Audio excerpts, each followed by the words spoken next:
Oke Mas Ari, top 3 hoax of the week pilihan kita sangat beragam ya kali ini. Dan kenapa nih 3 hoax ini yang jadi sorotan? Ya Fidel, untuk yang 3 hoax yang terpilih untuk minggu ini, dia terpilih karena selain cukup tinggi interaksinya ya di akun Twitternya Mavindo, ini mewakili hal-hal penting yang perlu untuk disampaikan ke netizen plus 62. Pertama, berkaitan dengan penyakit stroke yang sudah ada beberapa kali versi cara penyembuhan yang sebetulnya itu secara keilmuan, secara medis tidak terbukti efektif. Yang cukup populer bolak-balik disebarkan itu yang versi sebelumnya adalah kalau kena stroke itu jangan buru-buru dibawa ke rumah sakit, ditusuk-tusuk jarinya yang sekilas berdasarkan pikiran yang awam dan tidak terlalu mendalam. Stroke itu kan memang sumbatan ya. Nah, sumbatan artinya kalau ditusuk-tusuk biar lancar, padahal itu salah karena ada istilah golden moment di mana jangan menunda-nunda, jangan nyari ide-ide aneh, segera dibawa ke rumah sakit biar penanganannya biar langsung ditangani oleh yang betul-betul paham dan ahli gitu. Jangan ditusuk-tusuk menggunakan jarum sampai darahnya keluar, jangan dipencet-pencet, jangan ditampar-tampar ya, karena alih-alih maunya menolong tapi malah semakin membuat kondisinya semakin parah. Itu jadi peluang untuk sembuhnya semakin kecil seiring dengan semakin lamanya ditunda dan diberikan penanganan yang tidak sesuai dengan yang seharusnya gitu ya, malah tambah parah gitu. Nah, yang terakhir ini kan versinya adalah kalau kena stroke itu bawah hidungnya dipencet, padahal itu tidak membantu gitu. Kita lanjut ke peringkat selanjutnya. Klaimnya adalah dibilang bahwa ini klaim yang ngomong ini Nikola Tesla loh gitu. Nah, ini adalah praktek klasik yang disebutnya itu appeal to authority, banding ke otoritas. Bukan dalam artian otoritasnya itu seperti pemerintah, TNI, Polri atau yang bentuknya otoritas lainnya, tapi apapun yang bisa ditunjuk sebagai otoritas untuk seolah-olah ini loh otoritasnya yang bikin ini pasti benar. Nah, dalam hal ini yang jadi korban adalah Nikola Tesla dicatut karena Nikola Tesla itu kan salah satu tokoh yang memang dia sudah sangat terkenal ya, salah satu penemu besar yang orang cenderung oh ini yang ngomong Nikola Tesla nih gitu, pasti benar gitu. Nah, jadi si Nikola Tesla ini dijadikan otoritas untuk menjamin kebenaran klaim yang disebarkan, padahal tidak ada bukti bahwa ini yang betul-betul menyatakan adalah Nikola Tesla. Bahasa sederhananya tadi ya, dicatut gitu. Dan pencatutan ini sudah jadi modus yang cukup lama berjalan.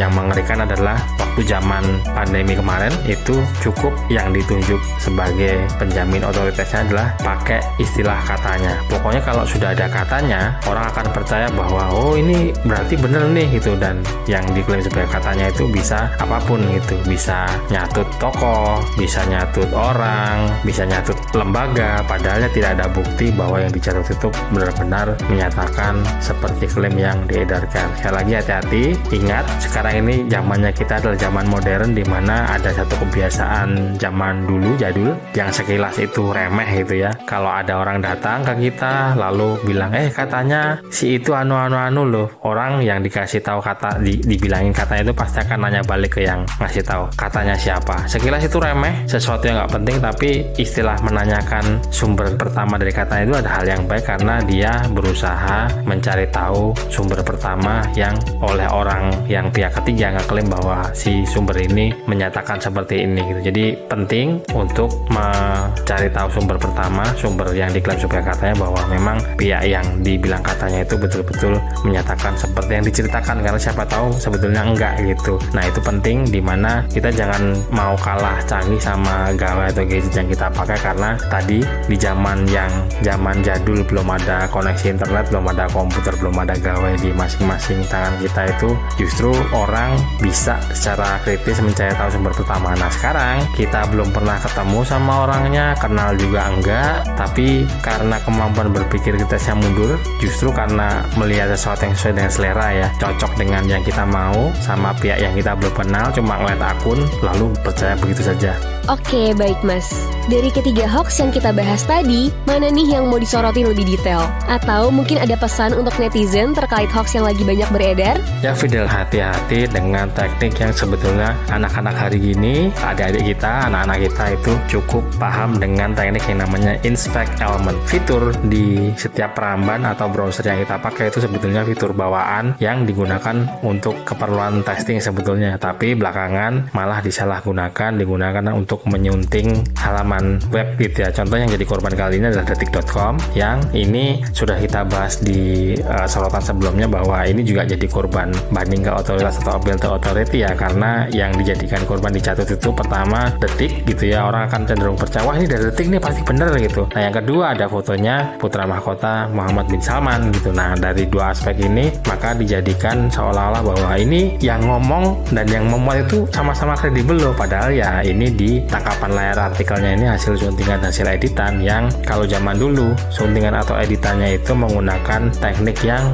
disunting tangkapan layarnya, disunting fotonya, diedit fotonya gitu ya, ambil tangkapan layar lalu judul aslinya itu ditutup menggunakan warna putih, warna standar dari situs-situs artikel berita, lalu diketik ulang. Nah kelemahannya dari teknik itu adalah itu akan kelihatan dari jenis hurufnya, ukuran hurufnya, fontnya ya, dari fontnya itu kan kelihatan beda gitu karena tadi diketik manual. Tapi belakangan menggunakan inspect element itu bahasa sederhananya itu disunting dari dalam tanda petik jerohannya situs webnya gitu, dimana ya cukup mudah sayangnya ya. Jadi tampilan itu akan sama persis dengan tampilan teks dari situs aslinya karena jenis hurufnya itu tidak disentuh, bukan dengan cara tadi ya ditutup menggunakan warna putih lalu diketik ulang, tapi disunting menggunakan inspect element. Dan belakangan 2-3 minggu atau bahkan sebulan terakhir ini hampir setiap hari ada aja artikel-artikel periksa fakta yang meluruskan lagi musim kali ya istilahnya ya, lagi musim menggunakan hoax itu menggunakan inspect element karena entah kenapa ya, sayangnya masih ada yang percaya.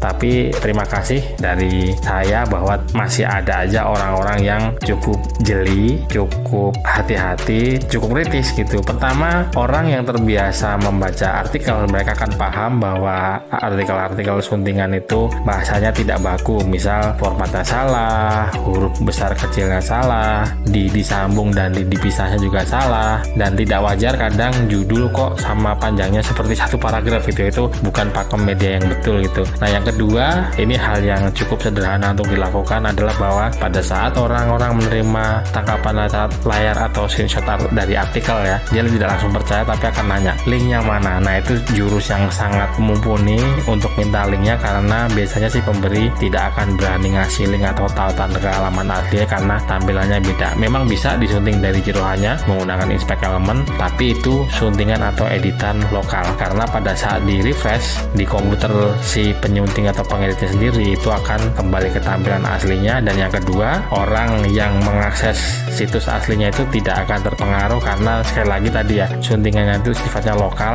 dan situs aslinya itu tetap tulisannya, isinya sama karena tidak tersentuh gitu ya, karena sekali lagi suntingannya bersifat lokal alias ada di komputer si penyuntingnya, pengeditnya sendiri. Jaga emosi, tahan jari, verifikasi sebelum dibagi.